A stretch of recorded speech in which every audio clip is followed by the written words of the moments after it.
नमस्कार विद्यार्थी मित्रांनो, स्वागत आहे तुमचं आपल्या स्टडी टाइम या यूट्यूब चॅनलमध्ये। आज आपण इयत्ता 7वी भूगोल यामधील प्रकरण आहे 8वे ऋतू निर्मिती याचा स्वाध्याय पाहणार आहोत। चला तर मग सुरू करूया। प्रश्न पहिला आहे, अचूक पर्याय निवडून उत्तरे लिहा।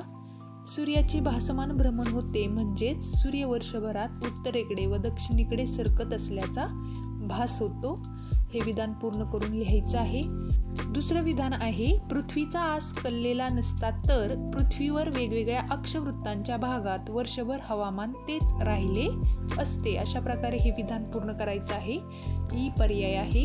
तिसरं आहे, 21 जून व 22 डिसेंबर हे अयन दिन आहेत, कारण 21 जून या दिवशी सूर्य कर्क वृत्तावरून दक्षिणेकडे तर 22 डिसेंबरला मकर वृत्तावरून उत्तरेकडे मार्गस्थ होतो। आणि शेवटचं विधान आहे, पृथ्वीचे सूर्याभोवती परिभ्रमण व कललेला आस यांच्या एकत्रित परिणामामुळे पुढील ऋतूंची निर्मिती होते, उन्हाळा आणि हिवाळा। अशा प्रकारे आपण पहिला प्रश्न विधाने पूर्ण करा। ही विधाने आपल्याला पूर्ण करून लिहायची आहेत। प्रश्न 2 पाहूया। पुढील प्रश्नांची उत्तरे लिहा। त्यामधील पहिला उपप्रश्न आहे, उत्तर गोलार्धात ऋतूंची निर्मिती कशामुळे होते? याचं सविस्तर उत्तर तुम्हाला इथे लिहून दिलेलं आहे, ते वाचून व्यवस्थित लिहून घ्या।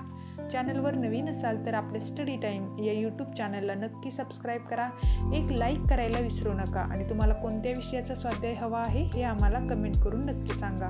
प्रश्न 2 आहे, संपात स्थितीत पृथ्वीवरील दिनमान कसे असते? आणि याचं उत्तर आहे, 21 मार्च व 23 सप्टेंबर रोजी पृथ्वीचे उत्तर व दक्षिण हे दोन्ही ध्रुव सूर्यापासून समान अंतरावर असतात। पृथ्वीच्या या स्थितीस पृथ्वीची संपात स्थिती म्हणतात। संपात दिनी पृथ्वीवर सर्वत्र दिवस व रात्र सारखेच असते। या स्थितीत तयार होणारे प्रकाशवृत्त रेखावृत्तांवर स्थिरावते। अशा प्रकारे आपण दुसरा प्रश्न पाहिला। आता यामधील तिसरा उपप्रश्न पाहूया। विषुववृत्तीय भागात ऋतूंचा प्रभाव का जाणवत नाही? आणि याचं उत्तर पाहूया। विषुववृत्तीय भागात वर्षातील बहुतांश दिवशी सूर्यकिरणे लंबरूप पडतात। दिनमान व रात्रमान जवळजवळ सारखेच असते।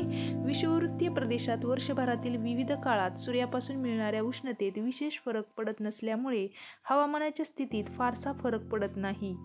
पुढचा प्रश्न आहे, दक्षिणायनात अंटार्क्टिक वृत्तापासून दक्षिण ध्रुवाच्या दरम्यान सूर्य 24 तासांपेक्षा अधिक काळ का पाहता येतो? आणि याचं उत्तरही तुम्हाला इथे सविस्तर लिहून दिलेलं आहे, ते वाचून व्यवस्थित लिहून घ्या, एक लाईक करायला विसरू नका आणि आपल्या चॅनलला नक्की सबस्क्राईब करा। आपण प्रश्न 2 मधील उपप्रश्न 4 पाहिला। आता यामधील पुढचा उपप्रश्न पाहूया। पेंग्विन ही प्रजाती उत्तर ध्रुवावर नसण्याचे कारण काय असेल? आणि याचं उत्तर लिहूया। प्राचीन काळापासून पेंग्विन ही प्रजाती केवळ दक्षिण ध्रुवावर पाहायला मिळते, याच कारणाने ही प्रजाती उत्तर ध्रुवावर दिसत नसेल। आता पाहूया या पुढील प्रश्न। प्रश्न 3 आहे, खालील विधानातील चुका दुरुस्त करून विधाने पुन्हा लिहा। यामधील पहिलं विधान पाहूया। आपल्याला चुकी बरोबर ते ओळखून चुकीचं विधान दुरुस्त करायचं आहे। पृथ्वीच्या परिभ्रमण कालानुसार गती कमी अधिक होत असते। आणि या प्रश्नाचं उत्तर आहे बरोबर। हा प्रश्न हे विधान बरोबर आहे। दुसरं विधान आहे, आपण उत्तर गोलार्धातून पाहिले असता आपणास सूर्याचे भासमान भ्रमण झालेले दिसते। हे विधान चूक आहे। आपण उत्तर तसेच यापैकी कोणत्याही गोलार्धातून पाहिले असता आपणास सूर्याचे भासमान भ्रमण झालेले दिसते। आता पाहूया या पुढील विधान। विश्व दिनाच्या तारखा प्रत्येक वर्षी बदलत असतात। आणि हे विधान चुकी बरोबर ते लिहायचं आहे, तर हे विधान आपलं बरोबर आहे। या पुढील विधान आहे, उत्तर कॅनडामध्ये सप्टेंबर ते मार्च हा उन्हाळ्याचा कालावधी असतो। आणि हे विधान चूक आहे। उत्तर कॅनडामध्ये सप्टेंबर ते मार्च हा हिवाळ्याचा कालावधी असतो। दुरुस्त करून हे विधान आपल्याला लिहायचं आहे। आता पाहूया यामधील 5वं विधान। दक्षिण आफ्रिकेत जेव्हा उन्हाळा असतो तेव्हा ऑस्ट्रेलियात हिवाळा असतो। आणि हे विधान चूक आहे। दक्षिण आफ्रिकेत जेव्हा उन्हाळा असतो तेव्हा ऑस्ट्रेलियातही उन्हाळाच असतो। हे दुरुस्त विधान आहे। 6वं विधान आहे वसंत संपात व शरद संपात स्थितीत दिनमान लहान असते चूक आहे. वसंत संपात व शरद संपात स्थितीत दिनमान व रात्रमान समसमान असते. हे विधान आपल्याला दुरुस्त करून लिहायचं आहे. आता पाहूया प्रश्न 4. खालील आकृतीतील चुका सांगा. आपल्याला इथे आकृती दिलेली आहे आणि त्यामधील चुका आपल्याला सांगायच्या आहेत. तर याचं सविस्तर उत्तर तुम्हाला मी येथे लिहून दिलेलं आहे.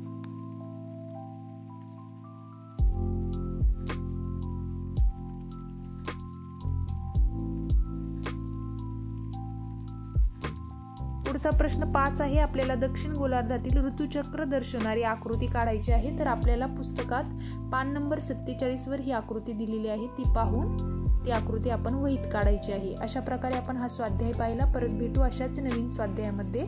तोपर्यंत एक लाईक नक्की करा आणि चॅनलला सबस्क्राईब करायला विसरू नका. धन्यवाद.